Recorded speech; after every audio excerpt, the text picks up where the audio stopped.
ইনকিলাব মঞ্চের মুখপাত্র ওসমান হাদি গুলিবিদ্ধ, অবস্থা গুরুতর। বিষয়টি নিয়ে এটিএন নিউজের নিয়মিত আয়োজন আমাদের কথা অনুষ্ঠানে আজকের পর্ব আপনাদেরকে স্বাগত জানাচ্ছি। আমি সাইমন জান্নাত প্রভা। দর্শকের বিষয়ে জনসাধারণের মতামত শুনব, তবে তার আগে চলুন দেখে আসি এই বিষয়ে এটিএন নিউজের প্রচারিত একটি প্রতিবেদন।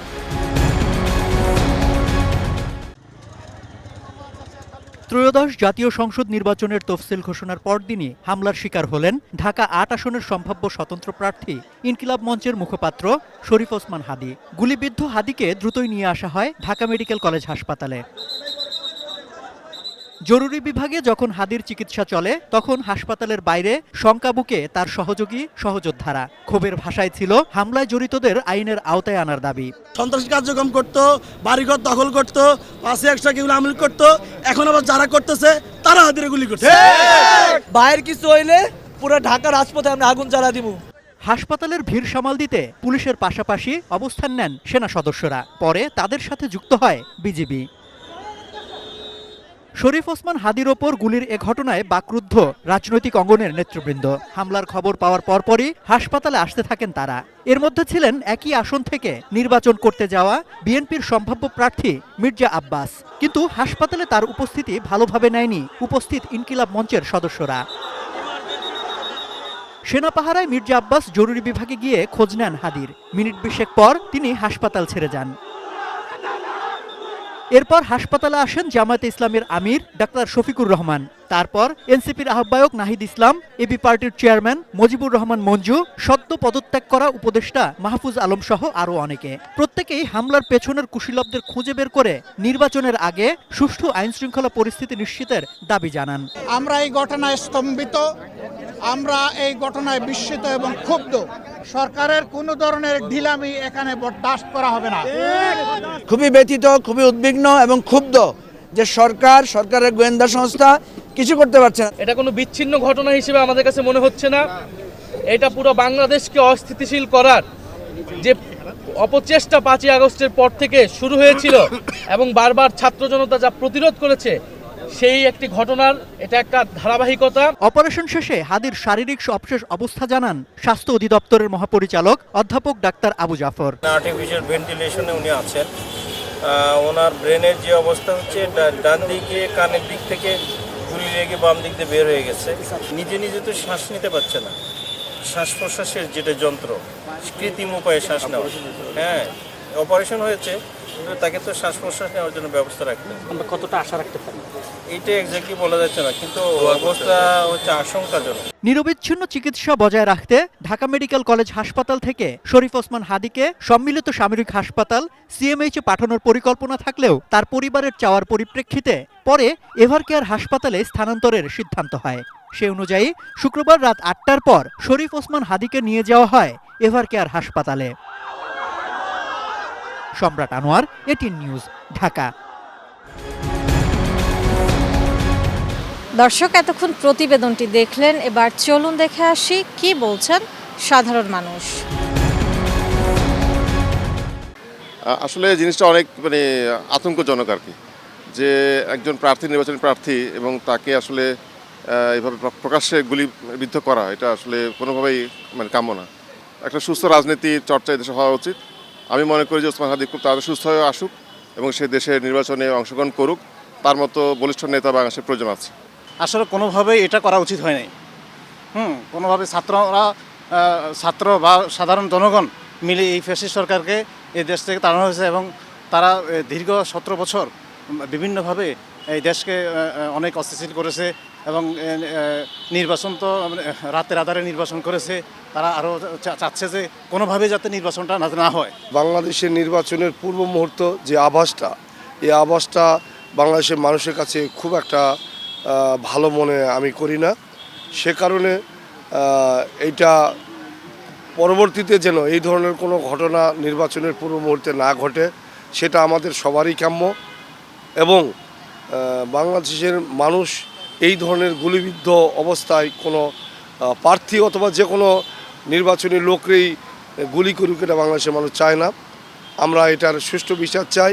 তো তার যে জনপ্রিয়তা, তার যে সাহসী কণ্ঠ, তা দেখে একদল গোষ্ঠী এটা সহ্য করতে না পারে, আমার মনে হয় যে এই কাজ করানো হয়েছে। তো নির্বাচনে এই ধরনের কাজ করা কোনোভাবেই সাধারণ মানুষের কাম্য না।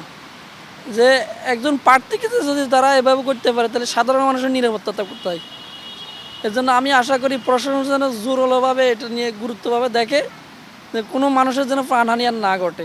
আমাদের সামনে যতদিন আগাচ্ছে ততটা আমরা নিষ্ঠুরতা বাড়ছে এবং আমাদের সামাজিক অবক্ষয় আরও বেড়ে চলেছে। এভাবে চললে আমাদের এক সময় দেশের অবস্থা, আমাদের অবস্থা খুবই খারাপ হয়ে যাবে। তাই সকল প্রজন্মকে আমরা এখন অনুরোধ করি, আপনারা এর কঠিনভাবে প্রতিরোধ করুন এবং এটা অচিরেই বন্ধ করা উচিত।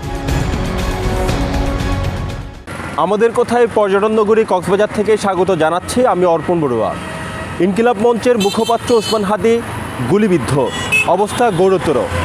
আজকের আমাদের কথায় জানবো এই বিষয়ে কক্সবাজারের সাধারণ মানুষ কি বলছেন। যারা দেশি বিদেশি ষড়যন্ত্র নির্বাচন বানচালের জন্য বিগত সময়ে চেষ্টা করেছে, আমার মনে হচ্ছে এখন সেই চেষ্টা অব্যাহতভাবে করে যাচ্ছে। এটার একটা উদাহরণ হচ্ছে এই হাদির উপর আক্রমণ। তাই আমাদের সবাইকে এই দেশে বিদেশি ষড়যন্ত্রের বিরুদ্ধে ঐক্যবদ্ধ হতে হবে। সাংবাদিকদের মাধ্যমে আমরা জনগণের কাছে, সরকারের কাছে এই দাবি প্রত্যাশা করতেছি যে যারা জুলাই যোদ্ধা এদের যাতে নিশ্চিত নিরাপত্তা ব্যবস্থা করা হয়। বিষয়টা অত্যন্ত জঘন্য একটা বিষয়। আমি এর তীব্র নিন্দা জানাচ্ছি এবং যারা দায়ী তাদের কঠোর আইনের শাস্তি এবং দ্রুত আইনের শাস্তি দাবি করছি।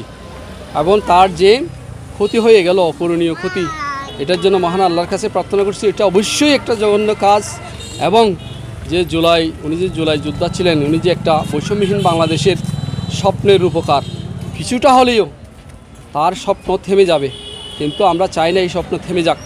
বৈষম্যহীন বাংলাদেশ আবার জেগে উঠুক, সবাই অন্যায়ের বিরুদ্ধে, সন্ত্রাসের বিরুদ্ধে সবাই জেগে উঠবে, সবাই সন্ত্রাসকে না বলুন। আমরা মনে করেছিলাম 24-এর পর থেকেই বাংলাদেশে একটি সুন্দর পরিবেশ তৈরি হবে এবং আগামী নির্বাচন হয়তো একটি সারা বিশ্বে আকর্ষণীয় একটি নির্বাচন হবে। কিন্তু আমরা দেখতে পাচ্ছি যে এখনও আমাদের নিরাপত্তার একটা ঘাটতি রয়ে যাচ্ছে বারবার, সেটা আমরা আশা করি নাই। আমরা চাচ্ছি যে এমন একটি বাংলাদেশ, যে বাংলাদেশ থেকে এই ধরনের কর্মকাণ্ড, গুলি চালানোর মতো কর্মকাণ্ড, মানুষের নিরাপত্তা বিঘ্নিত হোক, এই ধরনের কর্মকাণ্ড আমরা আসলে মোটামুটি চাই না। তফসিল ঘোষণার কয়েক ঘন্টার মধ্যেই ইনকিলাব মঞ্চের মুখপাত্র ওসমান হাদি গুলিবিদ্ধ। দর্শক, রংপুর থেকে আমাদের কথায় স্বাগত আছে আমি শাহরিয়ার নিম। এ নিয়ে কি বলছে রংপুর অঞ্চলের মানুষ, চলুন জেনে আসি। সাধারণ শিক্ষার্থী হিসেবে আমরা খুবই শঙ্কিত, কিন্তু ভীত না। আমরা হাসিনার মতো বড় একটা ফেসিসকে এদেশ থেকে বিতাড়িত করতে পেরেছি। আমার বিশ্বাস কোনো ষড়যন্ত্র মুখে ছাত্র জনতাকে দমিয়ে রাখা যাবে না। তবে ইন্টারিম গভর্নমেন্টকে আমি আহ্বান করব অতি দ্রুত সময়ের মধ্যে হামলাকারীকে শনাক্ত করে তাকে গ্রেফতার করতে হবে। রংপুর থেকেই 24-এর গণ অভ্যুত্থানের রক্ত ঝরিয়েছিল রংপুরের সাধারণ ছাত্র জনতারা।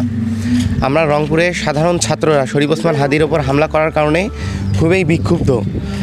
আর এখানে একটা বিষয় স্পষ্ট যে প্রশাসনের গাফলতির কারণে বারবার ছাত্র জনতাদেরকে রক্ত ঝরানো হচ্ছে আর কি, ছাত্র জনতা রক্ত ঝরতেছে। যার কারণেই আমরা রংপুরের ছাত্র জনতা যদি আবারও এরকম কোনো কিছু ঘটার চেষ্টা হয়, তো আমরা রংপুরের সাধারণ ছাত্র জনতা আবার বিপ্লবের ডাক দিব এবং আমরা আবার এই সন্ত্রাসকে প্রতিহত করার চেষ্টা করব। দর্শক, এই ছিল এটিএন নিউজের নিয়মিত আয়োজন আমাদের কথা অনুষ্ঠানের আজকের পর্ব। বিদায় নিচ্ছি আমি সাইমুম জান্নাত প্রভা। দেখা হবে আগামী পর্বে। ততক্ষণ পর্যন্ত সুস্থ থাকুন, ভালো থাকুন, সঙ্গে থাকুন এটিএন নিউজ।